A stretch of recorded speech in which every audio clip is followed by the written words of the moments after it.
In a world obsessed with filters and facades, the most powerful magnetism comes from what we dare not show. What if the key to becoming truly unforgettable isn't found in perfection, but in the courage to be unapologetically real? Carl Jung, the master of the human psyche, revealed a profound truth. We don't desire what appears flawless. We're drawn to what feels authentic. The 7 paradoxical traits of an unforgettable person aren't the ones society told us to chase. They're the ones we've been taught to hide, suppress, or silence, but here's the twist.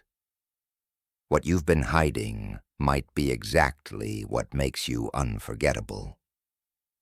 We spend so much time polishing the outside, our appearance, our words, our image, while the real power is buried underneath that quiet strength, that unshakable calm, that ability to be fully present without performing.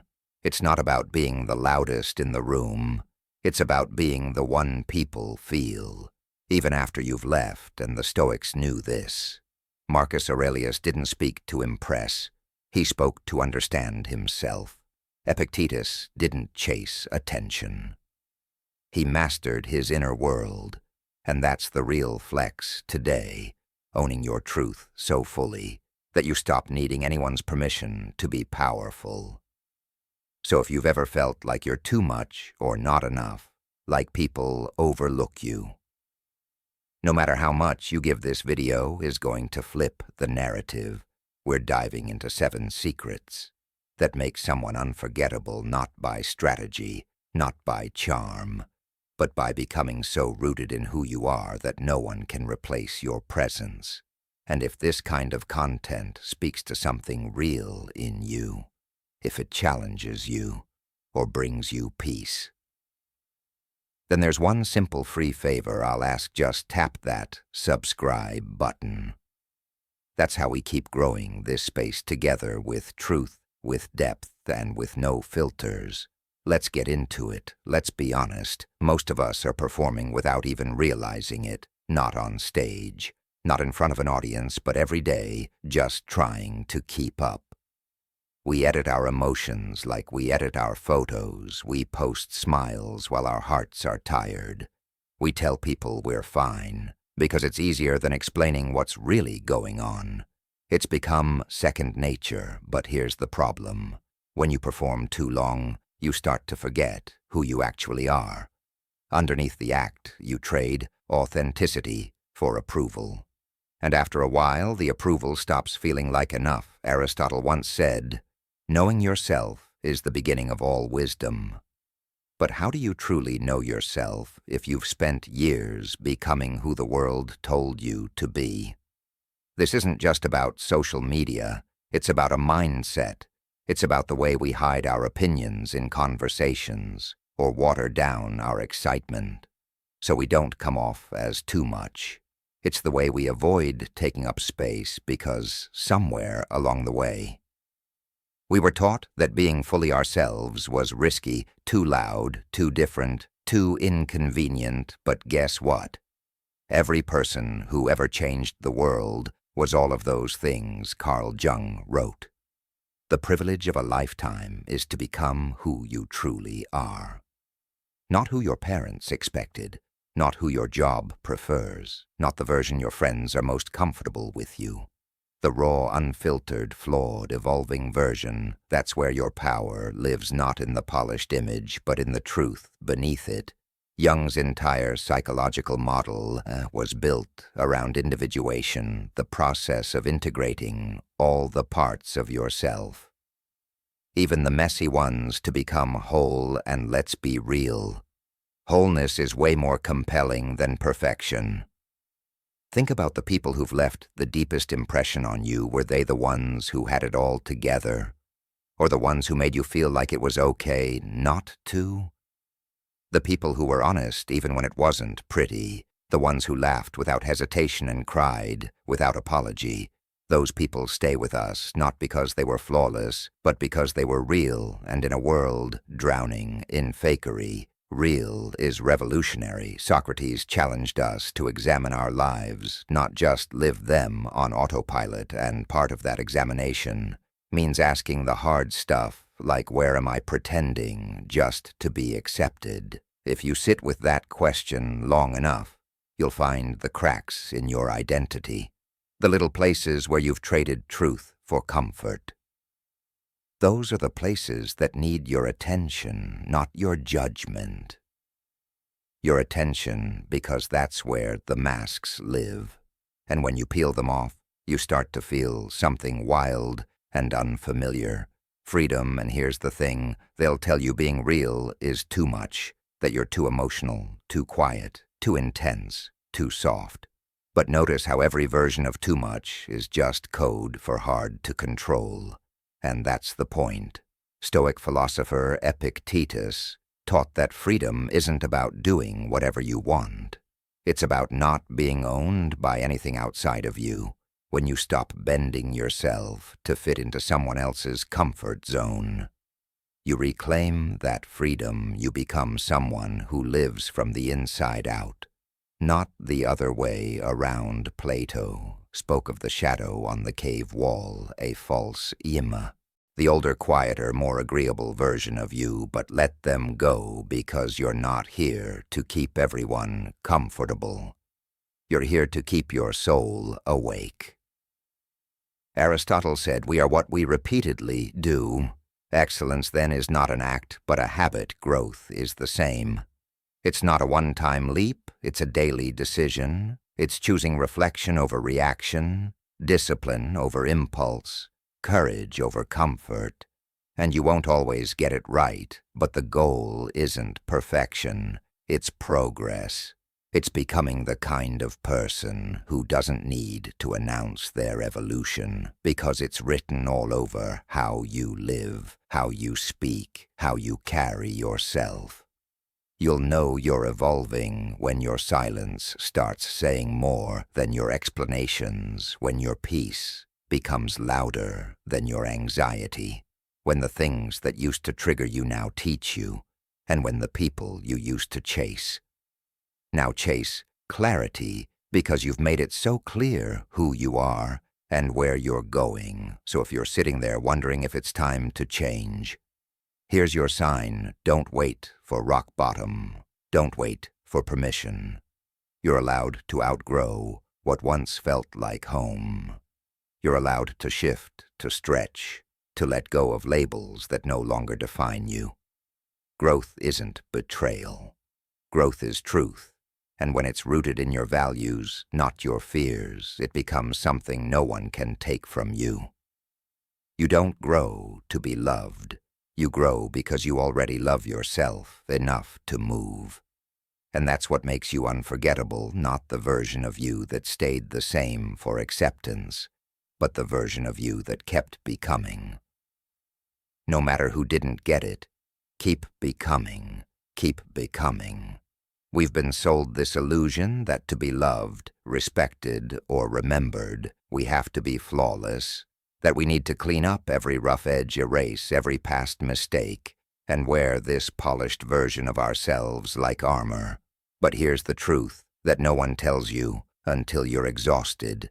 Trying to keep up perfection doesn't connect people. Pain does struggle, does humanity, does nobody bonds over how perfect your life looks on the outside. They bond over the moments you got knocked down and still chose to rise. Aristotle said knowing yourself is the beginning of all wisdom, but real self-knowledge doesn't come from studying your strengths. It comes from owning your shadows, from being honest about the parts of you that didn't always have it together, from looking at your flaws and saying that's mine, and I'm not ashamed of it because shame only has power. When you try to hide the moment you bring those flaws into the light, they lose their grip, and in that moment, you start to take your power back.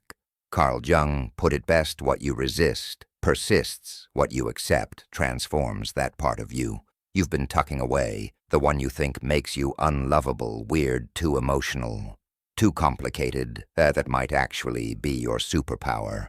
The very thing that could set you apart, make someone feel seen, or lead someone else out of their darkness. But if you bury it out of fear, you rob yourself and the world of what makes you uniquely. We've all got scars, emotional ones, mental ones, maybe even physical ones, and society's been trying to sell us cover-up for years. Cover up your pain, your past, your sensitivity, your story. But those scars, they're not signs of weakness. They're proof you healed. They're proof you felt deeply, fought through, and didn't give up. That resilience, that bounce back, that's what makes you magnetic. People don't remember the person who never cracked. They remember the one who cracked but didn't collapse. Let's bring in the Stoics for a second. Epictetus taught that it's not what happens to you, but how you respond that matters. So your mistakes, your failures, they're not who you are, but your response to them. That's your character. That's your identity. That's your story and stories. By the way, don't move people when everything goes right. They move people when the protagonist faces the fire and keeps going anyway. Socrates said, "Be as you wish to seem, not perfect, not pristine, just real," because people aren't looking for idols. They're looking for proof that being human doesn't make them broken, and when you show up flaws and all you become, a mirror. One that reflects back to others what's possible when you stop trying to be untouchable and start being honest. Now think about this. What's one thing you've been hiding because you thought it made you less? One chapter in your story you've been scared to share because you worried it would make people look at you differently. What if instead of making you weak, that part of your story actually makes you unforgettable? What if the thing you've been ashamed of is actually the exact thing someone else needs to hear to feel less alone? Plato believed that truth was not just something external, but something deeply internal, and what greater truth is there than to say yes? I've struggled, yes, I've failed, and yes, I'm still here. That's not a confession, that's a declaration. That's you standing in your full humanity and refusing to shake. Too intense. I want you to hear this loud and clear. That's not a flaw. That's a gift. You feel deeply because you care. You express intensely because you're alive. You're not too much. You're just not easy to ignore. Carl Jung believed that the emotional world was not something to repress, but something to integrate. He said, "There is no coming to consciousness without pain."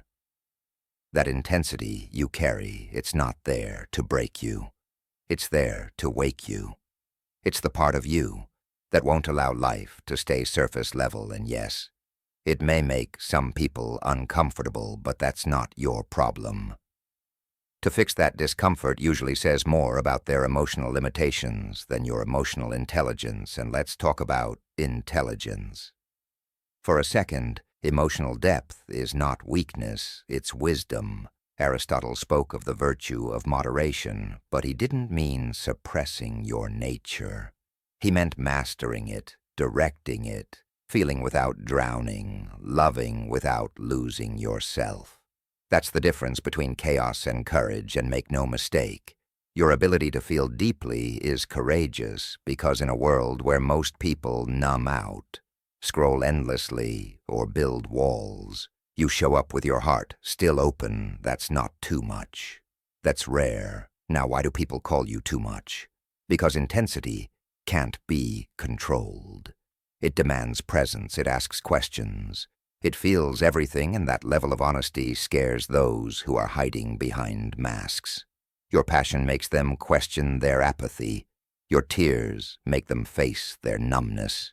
Your truth, it makes them uncomfortable with their lies.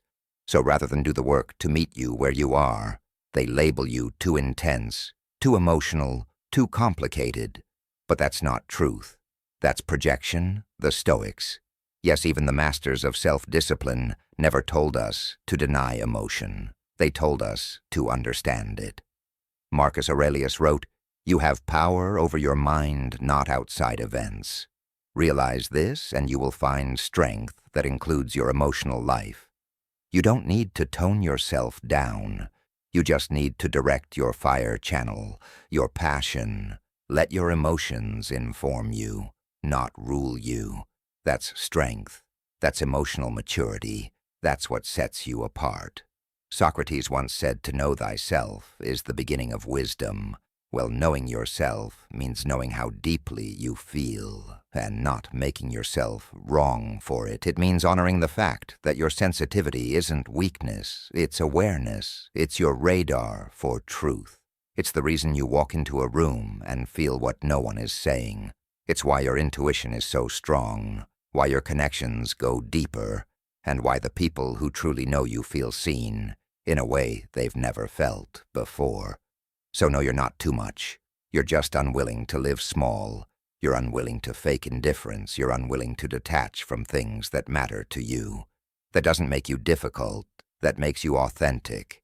And in a world that teaches people to shut down, you're choosing to stay open. That's a choice. That's a strength. And it's unforgettable. So the next time someone tells you you're too much, smile, look them in the eye, and say then, "Go find less because you're not shrinking to fit inside someone else's comfort zone. You're expanding into your full emotional power, and the people who are meant for you, they'll never ask you to shrink. They'll rise to meet you. They'll match your depth. They'll celebrate your passion, not flinch from it.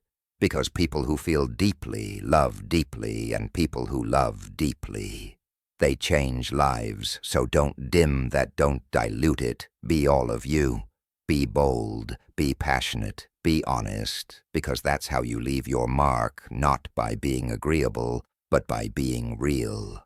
There's a quiet power that comes alive in someone. The moment they realize they deserve more, not in a loud, boastful way, but in that calm, steady presence that says, "I'm not settling anymore." It's like a switch flips, and suddenly, the old patterns, the one-sided relationships, the draining conversations, the tolerating, the pretending, they stop, not because the world changed, but because they did. Because once you know what you're worth, the begging ends, the chasing ends. You're no longer seeking scraps of love or fragments of attention. You're holding out for what's real.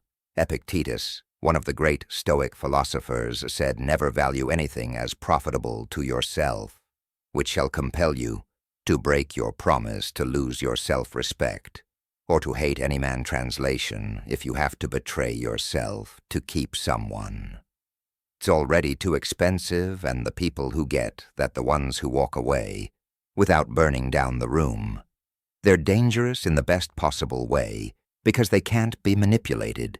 They won't be guilted, and they won't stay where their peace keeps getting broken. See, most people aren't afraid of losing someone who needs them. They're afraid of losing someone who doesn't need them, but chose them. There's a difference when you know what lifts your energy and what drains it. You stop making decisions from loneliness. You start making them from clarity, and not when someone worthy comes along now, because if your cup is empty, you'll drain every connection trying to quench a thirst only you can satisfy. But if your cup is full, if you've spent time healing, loving yourself, building your sense of worth, you'll give from your overflow, and the people who deserve to be close to you, they won't try to drink from your source. They'll be nourished by the abundance, and they'll honor it. Aristotle believed that the highest form of love, philia, was not romantic, but virtuous friendship, a bond between people who seek the good in each other and themselves. That kind of love doesn't cling, it doesn't control, it strengthens both people to become more of who they truly are, and you only get there by being whole before you arrive. So ask yourself, am I giving love from a wound or from wisdom? Am I offering my heart from fear or from freedom? Because love should never feel like a lifeline. It should feel like light. And the truth is, you don't need someone to complete you. You need someone who complements the wholeness.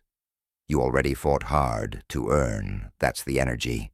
People are afraid to lose. That's the presence they'll never find twice. So take care of yourself. First fill your soul, know your worth.